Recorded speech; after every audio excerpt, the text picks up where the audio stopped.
mga kaigsuunan sa pagtuo sa iglesia, ang lawas ni Kristo or Church the Body of Christ. Aniya ko karon magatudlo o mahimong giya kini sa sa kadaghanan kanato nga mga membro unsa ang mga alawiton nga angay natong itudlo. Busa paminawan ninyo kining awit nga naguluhan, ang maayong higala si Jesus lang gayud. Pero ayaw mo kalimot og subscribe, like og share niya ini nga maong video ha, or sa YouTube nato nga channel. Salamat kaayo.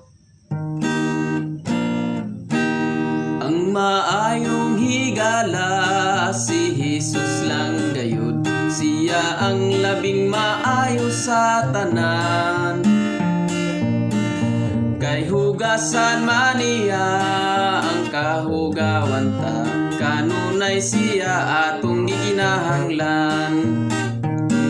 Sa tanang kagulanan siya kalipayan, isulti lang kaniya ang tanan.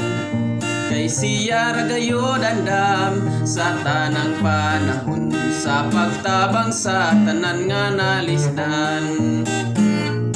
Ang tanang kasub-anan iyang gikuhaan, ug ang tanan kong nga mga pagsulay.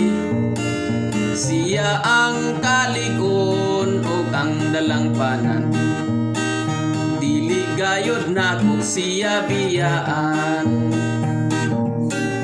Sa tanang kagulanan siya kalipayan, isulti lang kaniya ang tanan. Kay siya ragayod andam sa tanang panahon, sa pagtabang sa tanan nga nalisdan. Dili nako siya talikdan, kay siya gamhanan, samtang ang atong pagtuligonon. Wala na'y kahadlokan, bisan ilibutan, sa mabangis o kaaway nga tanan. Sa tanang kagulanan siya kalipayan, isulti lang kaniya ang tanan.